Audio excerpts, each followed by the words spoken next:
Tak sanggup lagi. Beberapa hari kemudian, Dae Hyun kini sudah kembali bekerja di hotel lagi setelah mengurus pengunduran dirinya di kantor tempatnya bekerja sudah berhasil. Pria itu bersedia mengelola hotel dengan satu syarat keluarganya tidak boleh mengusik hubungannya dengan Su Yin. Bahkan suka tidak suka keluarganya harus terima jika membawa Su Yin ke UN Village. Su Yin sedang mengemasi beberapa pakaian yang akan dibawa ke UN Village karena akan ada perayaan ulang tahun Hae Sok yang ke-80 tahun. Hae Sok bersikeras meminta Su Yin untuk ikut tinggal beberapa hari di sana. Namun Su Yin benar-benar khawatir karena banyak yang tidak menyukainya. Apa ada yang aku pikirkan? Dae Hyun mendekati Su Yin yang tengah duduk di sisi ranjang tidur. Sebaiknya kau saja yang menginap di sana. Aku tidak usah ikut. Su Yin mengutarakan keresahan di hatinya dengan wajah yang sendu. Sayang, apa yang kau khawatirkan? Jika kau tidak ikut maka aku pun tidak pergi. Aku tidak akan meninggalkanmu sendirian, ucap Dae Hyun dengan tegas tapi dengan kata-kata yang penuh kelembutan. Su Yin mengulurkan tangannya lalu meraih surat kabar yang berada di atas nakas. Dirinya memang berusaha untuk kuat tapi bukan berarti terlalu teguh untuk membaca kabar berita yang menyakitkan. Lihatlah, Su Yin memberikan surat kabar itu pada Dae Hyun agar membaca berita Yabek berada di halaman depan. Begitu terpampang jelas dan nyata tertulis di sana. Itulah judul artikel yang terpampang jelas dengan bagian bawah foto Dae Hyun yang sedang bergandengan tangan dengan Aeri. Sedangkan di sampingnya adalah foto Su Yin yang sudah diedit sedemikian rupa hingga terlihat dirinya seorang yang licik merebut suami wanita lain. Su Yin enggan membacanya karena itu merupakan artikel untuk yang kesekian kalinya masuk media masa pasca Dae Hyun kembali bekerja di hotel. Apa kau terganggu dengan artikel itu?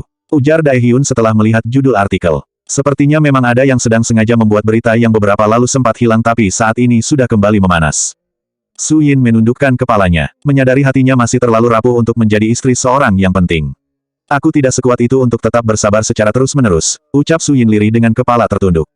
Dae Hyun lalu turun dari ranjang lalu duduk berjongkok di lantai tepat di hadapan istrinya. Lalu menengadahkan wajahnya memandang Su Yin. Sayang, aku minta maaf jika sudah terlalu banyak menyiksa batinmu. Mulai sekarang, sebaiknya kau tidak usah membaca surat berita bohong itu lagi. Dae Hyun menundukkan kepalanya lalu mencium punggung tangan Su Yin. Sepertinya memang ada seseorang yang membayar media untuk membuat berita itu terangkat kembali, imbuhnya. Su Yin memejamkan matanya sebentar, mencoba menenangkan hatinya agar tidak kalut dan ingin menyerah. Sekarang bahkan Su Yin enggan ke restoran karena setiap ada pengunjung yang mengenalinya langsung mencibir dan memandang tidak suka. Beberapa hari ini Su Yin memang banyak mengurung diri di villa. Bahkan untuk kuliah saja dirinya sudah tidak tahan karena begitu banyak mahasiswi yang mencibir. Su Yin tak kuat lagi mendengarkan ocehan orang. Aku sudah tidak tahan lagi, ucap Su Yin dengan tetesan air mata yang mulai berjatuhan. Sayang, Dae Hyun mengulurkan tangannya menyentuh pipi Su Yin lalu mengusap air matanya. Hatinya sesak dan pilu jika melihat istri kecilnya menangis. Namun saat ini tidak mungkin meninggalkan hotel karena tidak ingin neneknya mengalami serangan jantung seperti tempo hari. Dae Hyun segera meraih ponselnya, lalu menekan benda pipi itu sebelum menempelkannya di telinga. Chang Yuan, suruh media untuk menghapus media itu. Kalau begitu beri uang pada mereka agar menghapusnya secara permanen, ujar Dae Hyun setelah telepon terhubung. Baik, Tuan. Dae Hyun menyimpan ponselnya kembali di saku baju. Sayang, seharusnya kau tidak perlu menghamburkan uang hanya untuk mengurus hal itu, ujar Su Yin dengan perasaan tidak enak hati. Hotel baru saja mulai bangkit jika keluarganya tahu Dae Hyun justru membuang uang pasti akan sangat marah. Tidak masalah sama sekali, bagiku uang tidak terlalu berarti. Meski aku membutuhkan uang untuk hidup tapi aku lebih sangat membutuhkanmu untuk membuatku bersemangat menjalaninya. Su Yin, aku mohon jangan tinggalkan aku. Dae Hyun menatap mata Su Yin dengan pandangan sendu. Tak tahu harus mengucapkan kata-kata apa lagi agar Su Yin bersabar karena sejak dulu sudah mengatakannya. Apakah aku lupa jika sudah berjanji tidak akan meninggalkanku? Tidak kusangka keinginanku untuk membahagiakan nenek justru membuatmu terluka, lanjut Dae Hyun. Mendengar Dae Hyun mengucapkan kata nenek membuat Su Yin menghentikan air matanya. Setidaknya masih ada Hae Sok yang mempercayainya dan tidak membencinya. Hingga ponsel Dae Hyun berdering kembali. Dae Hyun enggan memeriksanya tapi terus berdering tanpa henti. Ia menghela nafas panjang setelah ada tulisan nenek yang sedang memanggil. Halo, Nek, ada apa? Kenapa kalian belum datang? Padahal nenek sudah menunggu kedatangan kalian sejak pagi, ujar Hae Sok. Maaf, Nek sepertinya kami tidak akan datang. Kami nanti akan mengirimkan kado untuk nenek, ujar Dae Hyun. Dirinya tidak ingin egois tetap memaksa Su Yin untuk datang ke sana. Baginya menjaga perasaan Su Yin jauh lebih penting.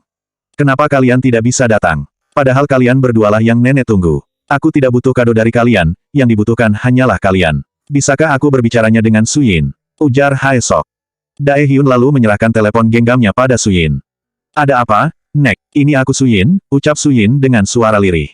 Sayang, apa ada yang mengganggu pikiranmu hingga tidak mau datang? Kau tidak perlu cemas karena ada aku di sini, terang Hae Sok. Aku hanya tidak ingin membuat semua orang tidak nyaman dengan keberadaanku. Nek, ucap Su Yin hati-hati. Apa yang kau katakan itu tidak benar. Jika mereka berani macam-macam ada nenek yang akan membela. Sekarang datanglah kemari karena aku sangat mengharapkan kehadiran kalian, ujar Haesok. Tapi, Nek, ucapan Su Yin terpotong. Pokoknya aku hanya ingin kalian segera datang, ujar Haesok dengan tegas. Baiklah, setelah berbincang-bincang sedikit akhirnya Haesok menyelesaikan panggilannya. Membuat Su Yin merasa tidak enak jika tidak datang. Ya sudah, bersiaplah. Kita akan berangkat sebentar lagi, ujar Su Yin. Terima kasih, sayang. Kau sudah mengabulkan permintaan nenek. Dae Hyun mengecup kembali telapak Su Yin. Cepatlah berdiri, jangan sampai membuat nenek kecewa, ujar Su Yin. Ia tidak ingin menghancurkan kepercayaan Haesok yang diberikan padanya. Kau benar mungkin sekarang ini banyak yang ingin menghancurkan hubungan kita. Aku tidak boleh lemah, ucap Su Yin dengan penuh tekad. Dae Hyun merasa bahagia karena akhirnya Su Yin bersemangat lagi setelah beberapa hari murung. Kau harus tahu semakin tinggi derajat seseorang maka akan semakin banyak penghalang yang ingin menjatuhkan, ujar Dae Hyun. Su Yin menganggukkan kepalanya, teringat ketika mereka bertemu seorang peramal di Busan yang mengatakan hubungan mereka akan abadi jika berhasilnya melewati semua rintangan. Persis seperti bunga Edelweiss yang harus berusaha keras untuk meraihnya. Dae Hyun bangkit berdiri lalu memeluk Su Yin dengan sangat erat. Rasanya enggan untuk terlepas karena memeluknya membuat hatinya terasa sangat nyaman. Dae Hyun, jika kau memelukku seperti ini, kapan aku bisa mandi dan bersiap-siap? Sekarang hari sudah sore, ujar Su Yin. Aku sangat bahagia akhirnya kau ceria kembali. Tetaplah seperti ini, menjadi kuat agar kita mencapai kebahagiaan yang sempurna. Jika kita kuat maka orang-orang yang ingin hubungan kita hancur semakin lama akan menyerah pada akhirnya, ungkap Dae Hyun. Ia tadi benar-benar cemas jika sampai Su Yin berniat untuk menyerah dan memilih pergi. Kau benar, tidak ada hubungan yang abadi tanpa sebuah perjuangan. Su Yin mulai terbuka hatinya untuk lebih tabah lagi. Bab 487 menghindar. Hari sudah malam ketika Dae Hyun dan Su Yin sampai di kediaman keluarga besarnya. Su Yin menggigit bibir bawahnya ketika mendengar suara yang ramai di ruang tamu. Pasti semua keluarga besar suaminya tengah berkumpul di sana. Ayo turun, ajak Dae Hyun. Atau kau ingin kita pulang saja ke villa? Ujar Dae Hyun tak ingin memaksa istrinya untuk tetap masuk karena takut menyakiti perasaannya. Tidak, kita masuk lewat pintu samping saja. Aku belum siap bertemu mereka semua, ujar Su Yin. Butuh hati yang kuat untuk bertemu mereka semua. Terlebih lagi pasti ada Airi tidak akan tinggal diam jika melihatnya datang bersama Dae Hyun. Wanita itu pasti akan menggunakan kesempatan ini untuk menjatuhkan dirinya di depan keluarga Dae Hyun. Baiklah, aku mengerti, ujar Dae Hyun. Ia turun dari mobil terlebih kemudian membukakan pintu untuk Su Yin. Suasana di teras sepi sehingga mereka bisa melewatinya dengan rasa aman. Dae Hyun membawa Su Yin untuk masuk lewat pintu samping yang berada sedikit di belakang yang langsung menuju ruang makan. Su Yin bernafas lega karena hanya ada para pelayan yang sedang menyiapkan makan malam di sana. Tuan, Nona, akhirnya kalian datang juga. Sejak tadi nenek sudah menanyakan kedatangan kalian, ujar Eng Hi. Meski tugasnya hanya mengasuh Jo Yeon Ho tapi jika sedang ada acara seperti ini akan membantu yang lainnya. Su Yin hanya tersenyum menanggapi sambutan Eng Hi padanya. Dae Hyun, temuilah nenek. Aku di sini saja untuk membantu menyiapkan makan malam dengan yang lain, ujar Su Yin. Daripada berkumpul membuat suasana menjadi canggung. Lebih baik baginya mengobrol dengan Eng Hi saja. Aku akan tetap di sini bersamamu, tolak Dae Hyun dengan tegas. Dirinya tidak ingin membiarkan Su Yin jauh darinya saat berada di rumah itu. Yeon Ho sedang bermain petak umpet dengan sepupunya. Tanpa sengaja memandang ke arah meja makan hingga bisa melihat Dae Hyun.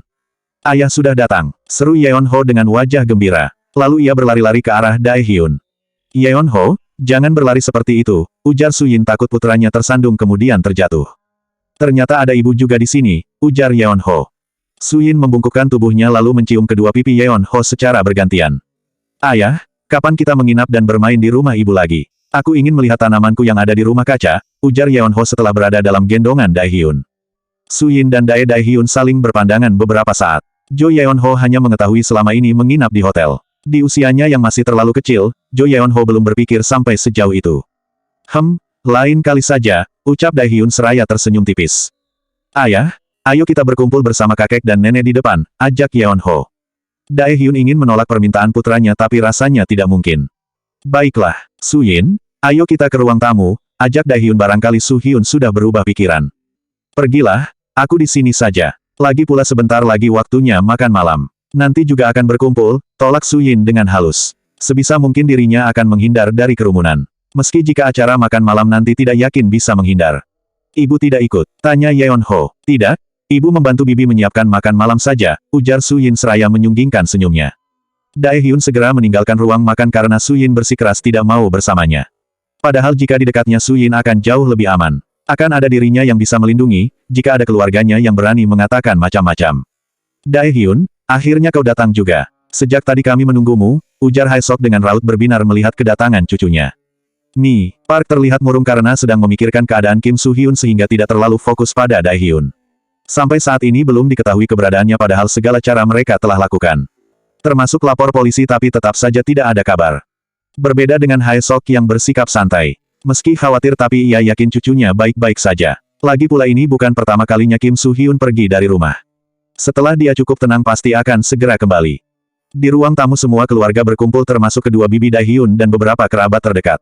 Namun suami dari bibinya tidak ada. Mungkin mereka masih kesal karena tidak bisa menguasai hotel.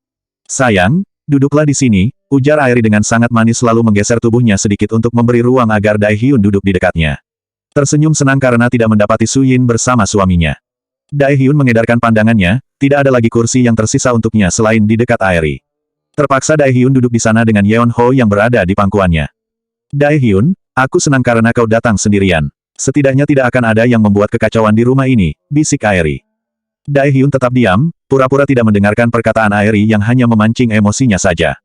Daehyun, mana Su Yin? Apa kau tidak mengajaknya ke rumah ini? Padahal ini adalah acara ulang tahun nenek seharusnya malam ini bisa berkumpul bersama keluarga besar di sini, ujar Shin Hye. Park yang sejak tadi tidak tertarik dengan obrolan mereka semua kini dahinya tampak berkerut. Ternyata benar jika Daehyun hanya datang sendirian. Namun ia merasa bersyukur karena tidak akan terjadi kekacauan. Bibi, sudahlah tidak perlu membicarakannya. Mungkin malam ini Daehyun ingin menghabiskan waktu bersama kami. Rasanya Daehyun sekarang lebih banyak menghabiskan waktu bersamanya, ucap Airi. Yeon Ho, kembalilah bermain dengan sepupumu, ujar Daehyun agar putranya tidak mendengarkan apa yang seharusnya belum pantas didengar olehnya. Baik, ayah. Yeon Ho segera berlari-lari kecil untuk bergabung bersama yang lain. Daehyun, apakah kau sudah mencari keberadaan adikmu? Tanya Park untuk kesekian kalinya. Sudah, Bu. Aku yakin dia baik-baik saja karena dia sudah cukup dewasa untuk berpikir logis. Dia mungkin hanya ingin menenangkan diri. Daehyun ingin mengatakan semuanya jika Kim Soo-hyun harus bertanggung jawab dengan apa yang diperbuatnya. Namun saat ini bukan waktu yang tepat. Biarkan Kim Soo-hyun sendiri yang mengatakan setelah dia kembali dari persembunyiannya. Tapi aku sungguh khawatir, ujar Park, tenanglah, Bu. Bukankah ini bukan pertama kalinya Kim Soo-hyun seperti ini? Benar, Bu. Mungkin saat ini Kim Soo-hyun sedang berusaha melupakan gadis itu, timpal Airi yang sengaja agar suasana memanas. Sebaiknya kita lanjutkan nanti lagi mengobrolnya. Para pelayan sepertinya sudah selesai menyiapkan makan malam, potong Haesok yang sudah menyadari jika Airi sedang memancing topik yang sedang tidak ingin dibicarakan Park. Airi hanya bisa mendengus kesal karena Haesok mengalihkan pembicaraan. Bab 488 Perubahan Airi. Satu persatu dari mereka sudah mulai berjalan ke ruang makan. Daehyun sengaja berjalan terlebih dahulu agar Su Yin bisa duduk di sampingnya. Namun sayang sekali karena Su Yin masih mencuci tangannya ketika satu persatu dari mereka duduk. Ada rasa ketakutan tersendiri untuk masuk kembali ke meja makan. Jantungnya berdebar karena takut kedatangannya akan merusak suasana menjadi tidak nyaman. Nona, semua orang sudah berkumpul di meja makan. Pergilah, biarkan kami yang menyelesaikan semuanya, ujar Eng Hee. Iya, sebentar lagi. Sepertinya aku harus pergi ke toilet sebentar, ujar Su Yin dengan perasaan gugup lalu melangkahkan kakinya menuju toilet. Eng Hee kemudian kembali ke ruang makan untuk menyelesaikan tugasnya. Eng Hee, di mana istriku? Bisik Daehyun dengan suara lirih. Nona sedang ke toilet, Tuan, sahut Eng Hee. Airi memandang curiga ke arah Daehyun yang tengah membisikkan sesuatu dengan Eng Hee. Apalagi sejak tadi Daehyun melarang siapa saja yang hendak duduk di kursi yang berada di dekatnya. Baiklah, suruh istriku cepat kemari karena semuanya sudah berkumpul, ujar Daehyun pada Eng Hee. Eng Hee menganggukkan kepalanya. Mau tidak mau kali ini Su Yin harus bertemu dengan mereka semua karena tidak mungkin untuk menghindar terus-menerus. Dengan dagu yang ditegakkan Su Yin melangkahkan kakinya ke ruang makan. Ia teringat jika berjalan di depan musuh sebaiknya jangan berjalan dengan posisi menunduk agar mereka tidak meremehkan. Dada Airi langsung naik turun ketika melihat kedatangan Su Yin. Pantas saja Daehyun tampak santai. Ternyata sejak tadi menyembunyikan kedatangan wanita itu. Selamat malam, semuanya, sapa Su Yin dengan mengembangkan senyumnya selebar mungkin agar tidak gugup.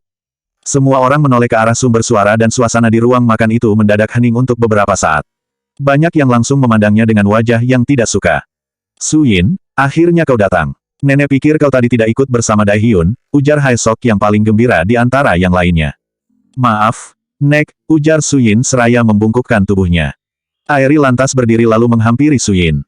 Melihat Airi yang sepertinya hendak melakukan sesuatu pada Suyin, Daehyun juga ikut berdiri untuk bersiap-siap jika terjadi sesuatu yang tidak diinginkan.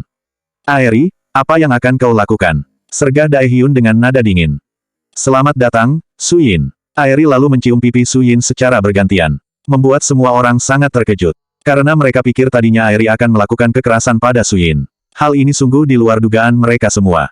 Termasuk Suyin yang termangu di tempatnya. Namun buru-buru tersadar karena bisa saja saat ini Airi sedang merencanakan sesuatu. Bagaimanapun Suyin adalah adikku. Sudah seharusnya aku menyambutnya dengan baik. Maafkan aku jika selama ini sikapku sangat tidak baik padamu. Karena sebagai seorang wanita aku sangat syok mengetahui Daehyun menjalin hubungan dengan gadis lain, ujar Airi dengan tersenyum penuh arti. Duduklah, karena makan malam akan segera dimulai. Airi menarik kursi untuk Suyin lalu menuntunnya agar duduk. Daehyun yang sudah memasang wajah tegang langsung kembali duduk di kursinya. Ini sungguh di luar dugaannya karena sikap Airi tiba-tiba saja berubah. Airi lalu kembali di kursinya dengan tatapan semua orang mengikuti ke arahnya. Termasuk Ni, Park yang tidak habis pikir jika Airi akan melakukan hal itu. Padahal dulu untuk meminta maaf saja tidak mau. Yang ada hanya sorot mata kebencian jika keduanya bertemu. Kalian kenapa memandangku seperti itu? Apakah yang aku lakukan ini sangat aneh? Bukankah seharusnya kalian senang karena aku sudah menerima Suyin dengan lapang dada? Lagi pula Daehyun sangat mencintainya. Sebagai seorang istri yang baik aku harus menuruti apapun yang suamiku lakukan, ujar Airi sembari terkekeh. Semua orang hanya diam tanpa berniat untuk berkomentar sama sekali. Justru apa yang Airi lakukan menimbulkan banyak pertanyaan dalam benak mereka. Semuanya, ayo kita mulai makan. Aku juga sejak tadi sudah sangat lapar, ujar Airi. Lalu ia menyendokkan makanan ke dalam piring Daehyun. Sayang, makanlah yang banyak. Karena kau harus memiliki stamina yang kuat. Biasanya gadis muda itu menginginkan lebih seperti kita dulu. Airi terkekeh dengan memasang wajah malu-malu. Kau juga, Suyin. Makanlah bahan yang bergizi agar Yeon Ho segera mendapatkan adik baru. Arti juga menyendokkan makanan ke dalam piring Suyin hingga piring itu penuh. Suyin memandang ke arah Airi dengan penuh tanda tanya. Karena hal ini memang di luar dugaannya Airi bersikap seperti itu. Jika melihat dari sorot matanya, Suyin juga tidak menemukan sorot mata kebencian seperti sebelumnya. Airi, apa yang kau lakukan? Kenapa kau mendadak bersikap seperti ini? Bisik Xin Hye yang kebetulan duduk persis di samping Airi. Bibi, kenapa memangnya? Apakah ada yang salah? Sahut Airi dengan santai. Apakah kau sudah tidak waras sehingga sikapnya berubah begitu baik kepadanya? Ujar Xin Hye dengan suara pelan sembari memandang Suyin dengan tatapan tidak suka. Aku masih waras, Bibi. Aku hanya mencoba menerima keadaan agar tidak kehilangan Daehyun. Mulai sekarang aku akan belajar menjadi seorang istri yang baik untuk suamiku, sahut Airi. Ni, Park memasang ekspresi rumit saat ini. Masih belum percaya dengan apa yang dilihatnya. Bagaimana mungkin Airi bisa menerima wanita lain dalam rumah tangganya? Airi, nenek senang jika kalian akur seperti ini, ujar Haesok. Mengungkapkan rasa bahagia karena Airi tidak lagi membenci Suyin meski hal itu sangat aneh. Terima kasih, Nek. Aku tersadar jika selama ini aku salah. Seharusnya aku tidak boleh bersikap seperti itu. Jika saja Daehyun jujur sejak awal mungkin aku akan lebih menerima semua ini, ucap Airi dengan senyum yang selalu tersungging di bibirnya. Semua orang mulai makan dengan tenang. Hanya ada suara peralatan makan yang berdenting saling bersahutan. Suyin hanya memandang makanan yang begitu penuh di piringnya. Melihatnya saja sudah membuatnya tidak berselera untuk makan. Suyin, kenapa kau tidak makan? Apakah makanannya tidak enak? Jika kau tidak suka biarkan para pelayan memasaknya lagi untukmu, ujar Airi. Tidak perlu, ini makanannya sangat enak, ujar Suyin seraya tersenyum tipis lalu menyendokkan satu suapan ke mulutnya. Daehyun menukar piring Suyin yang sangat penuh makanan dengan piringnya. Makan saja punyaku, ujar Daehyun karena sama sekali belum menyentuhnya. Lagi pula siapa yang akan berselera makan karena Airi memasukkan semua menu yang ada menjadi satu. Sayang, kenapa kau yang justru memakannya? Suyin harus makan dengan porsi banyak agar tidak kurus, ujar Airi. Perutnya tidak akan muat untuk menghabiskan semua ini. Biarkan aku yang memakannya karena perutku sangat lapar, ujar Daehyun dengan tegas.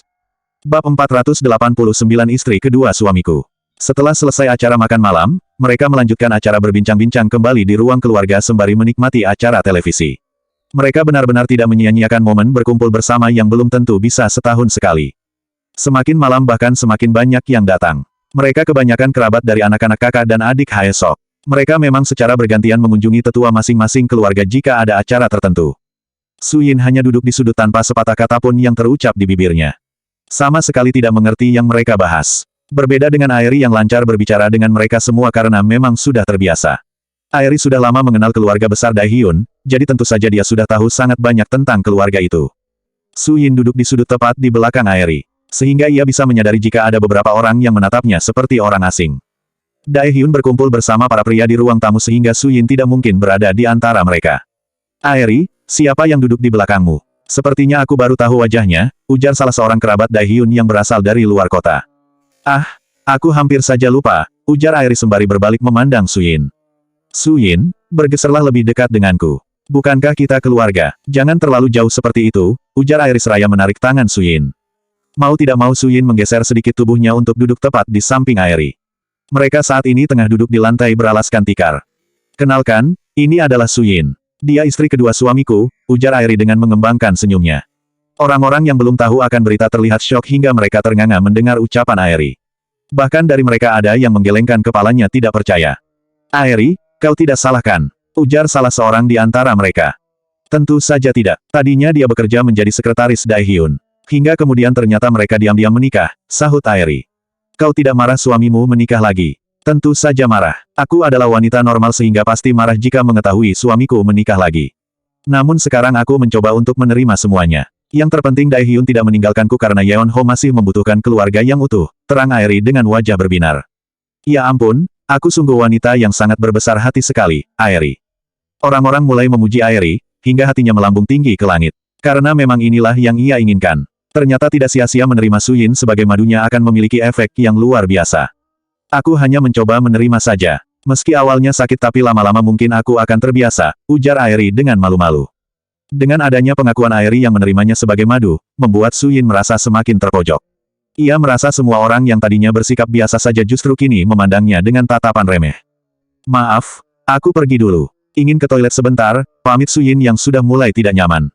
Sayang sekali padahal mereka ingin berkenalan denganmu, ujar Aeri dengan bibir cemberut. Aku hanya sebentar saja, nanti aku akan kembali lagi, ujar Suyin yang langsung pergi kemudian meninggalkan mereka semua. Madumu itu terlihat sangat polos, ujar salah satu di antara mereka ketika Suyin sudah tak nampak lagi. Tentu saja, itu sebabnya suamiku mencintainya. Bukankah seorang pria memang lebih menyukai gadis lugu dan polos? Sebaiknya kalian hati-hati jika suami kalian dekat dengan gadis seperti itu, ujar Aeri dengan diikuti tawarnya. Wah, kau benar juga. Sebaiknya mulai sekarang kita harus berhati-hati. Setelah mencuci mukanya di wastafel, Suyin memilih keluar lewat pintu samping untuk mencari angin segar. Dengan langkah gontai, Su Hyun berjalan di halaman menuju bangku yang terletak di bawah pohon.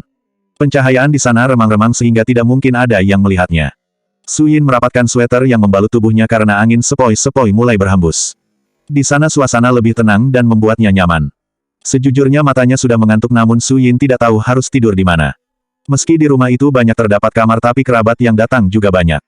Rasanya tidak akan muat jika satu keluarga menempati kamar satu. Suyin memandang langit yang tertutup awan. Cuaca malam ini sepertinya sedang tidak terlalu cerah. Jika tahu akan seperti ini lebih baik dia tidak ikut. Namun Suyin sungguh merasa tidak enak dengan Haesok. Semakin lama terkena angin malam justru membuatnya seperti ada yang membelai. Hingga Suyin memejamkan matanya dengan bersandar pada sandaran kursi kayu. Di ruang keluarga, Daehyun mengedarkan pandangannya ke arah para wanita yang sedang mengobrol dan bercengkrama. Sayang, apa kau mencari seseorang? Ujar Aeri yang berdiri di belakang Daehyun. Daehyun seketika langsung menoleh. Sebagai seorang pria yang sudah mengenal Aeri begitu lama, ia belum percaya dengan sikap Aeri yang sangat manis. Di mana Suyin? Aku tidak melihatnya sejak tadi, ujar Daehyun dengan wajah datar. Dia tadi berpamitan pergi ke toilet sebentar tapi sampai sekarang belum kembali. Mungkin dia sudah tertidur di kamar, ucap Aeri. Baiklah, biarkan aku mencarinya, ujar Daehyun dengan rasa cemas karena Suyin pasti merasa sendirian. Daehyun, kau mau kemana? Sergah salah seorang wanita parubaya yang merupakan kerabat dekat Haesok. Bibi Minhua, ujar Daehyun lalu membungkukkan tubuhnya. Sekarang kau sudah sangat dewasa dan sukses. Meskipun Bibi mendengar jika ada masalah sedikit. Namun syukurlah karena semuanya sudah berlalu, ujar Minhua seraya tersenyum. Ternyata sudah sangat lama kita tidak bertemu, lanjut Minhua. Benar, Bibi, kita bertemu dulu saat acara pernikahanku, ujar Daehyun. Semoga pernikahan kalian tetap langgeng meskipun ada wanita lain di hatimu. Ingat istri pertama Lainak seharusnya diutamakan karena dialah yang mendukung kita saat di bawah. Berbeda dengan istri muda yang bertemu ketika sudah sukses, ujar Minhua seraya terkekeh. Tidak usah begitu, Bibi. Bagiku yang terpenting Daehyun bisa bersikap adil di antara kami berdua sudah lebih dari cukup. Lagi pula Daehyun bilang dia yang memaksa Suyin untuk menikah dengannya. Sehingga aku yakin Suyin adalah gadis yang baik, ujar Aeri seraya melirik Daehyun yang memasang wajah masam. Kau memang wanita luar biasa, puji Minhua pada Aeri. Bibi, sebaiknya aku pergi dulu. Silahkan lanjutkan obrolan kalian, ujar Daehyun. Kenapa terburu-buru? Padahal baru sebentar kita mengobrol, ujar Min Hua. Bibi bisa meminta Airi untuk menemani, ujar Daehyun lalu melangkah pergi menjauh kedua wanita itu. Ia sangat yakin ada maksud tersembunyi dari sikap Airi yang berubah drastis kepada Suyin. Sebaiknya kita bergabung lagi dengan yang lain, ajak Airi pada Min Hua. Bab 490 tidak percaya. Daehyun menjelajahi rumahnya beberapa kali tapi tak kunjung menemukan Suyin. Rasa cemas lantas hadir di hatinya. Bahkan Daehyun sampai memeriksa satu persatu kamar tamu yang ada. Namun hasilnya nihil. Eng Hi, apakah kau melihat Suyin? Ujar Daehyun. Sepertinya tadi aku melihat Nona keluar dari pintu samping, Tuan. Ya sudah. Daehyun segera keluar dengan langkah tergesa-gesa. Tidak mungkin jika Suyin sampai pulang ke rumah. Daehyun berjalan ke arah penjaga untuk menanyakan istrinya tapi mereka mengatakan jika Suyin tidak keluar. Hingga Daehyun berpikir sejenak karena bisa saja saat ini sedang berada di suatu tempat yang sepi. Uhuk. Daehyun menolehkan wajahnya ketika mendengar suara orang yang terbatuk-batuk. Ternyata itu berada di tempat yang remang-remang terlihat. Daehyun segera menghampiri karena sangat mengenal suara itu. Sayang, kenapa kau tidur di sini? Ujar Daehyun, lantas duduk di samping Suyin yang sedang menguap. Aku sangat mengantuk, ujar Suyin seraya menggeser kepalanya lalu bersandar di bahu Daehyun. Kenapa tidak tidur di dalam jika mengantuk? Daehyun merengkuh pinggang istri kecilnya untuk mengurangi rasa dingin yang dirasakan Suyin. Aku tidak tahu harus tidur di mana, sahut Suyin sembari meniup tangannya yang terasa dingin. Ayo kita ke dalam, nanti saja. Di dalam aku akan merasa sendirian sehingga lebih baik di sini saja bersamamu, ujar Suyin semakin mengeratkan pelukannya di tubuh Daehyun. Daehyun mengusap rambut Suyin dengan gerakan lembut lalu mencium keningnya berulang-ulang.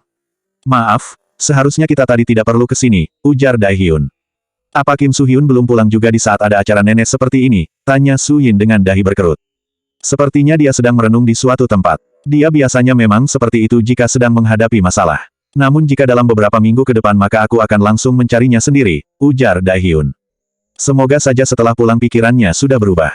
Suyin hanya kasihan dengan Jin yang tampaknya masih berharap dengan Kim Su-hyun meskipun bibirnya berucap tidak menginginkannya lagi. Padahal ingin sekali aku menghajarnya. Suyin mencubit pinggang Daehyun hingga ia merintih kesakitan. Terkadang benar-benar tidak suka dengan sikap Daehyun Hang selalu saja memakai otot jika berucap. Kenapa kau mencubitku? Ujar Daehyun. Itu karena kau sekali berbicara dengan emosi, gerutu Suyin sembari memutar bola matanya. Aku hanya kesal saja memiliki saudara tidak bertanggung jawab seperti dia, kilah Daehyun. Lalu mengendus-endus leher Suyin untuk mencium aroma tubuhnya yang sangat menggoda.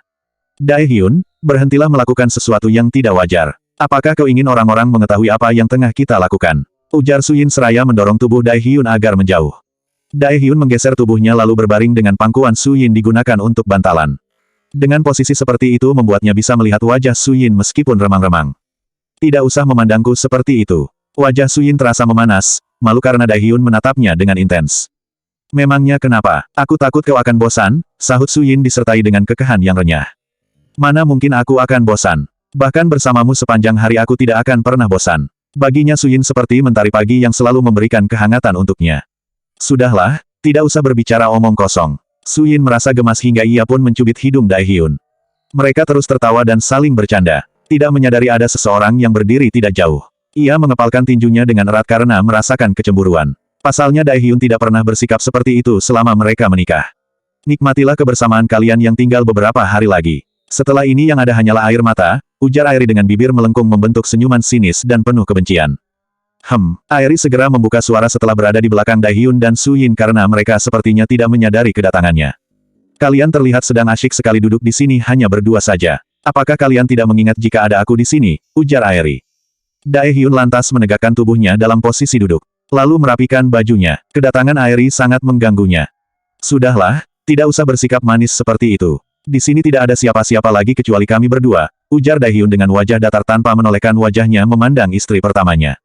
Apa yang kau katakan? Aku sama sekali tidak berpura-pura. Lagi pula untuk apa aku melakukannya? Bukankah kau sudah sangat mengenalku jika aku tidak suka berpura-pura bersikap baik, ujar Airi tanpa nada emosi sama sekali. Ia justru duduk di samping Daehyun lalu menyandarkan kepalanya di bahunya. Airi, menyingkirlah. Apa yang kau lakukan? Ujar Daehyun seraya menggerakkan bahunya. Sayang, kita masih dalam ikatan pernikahan sehingga aku juga ingin merasakan seperti Suyin yang bisa bermanja-manja ketika bersamamu.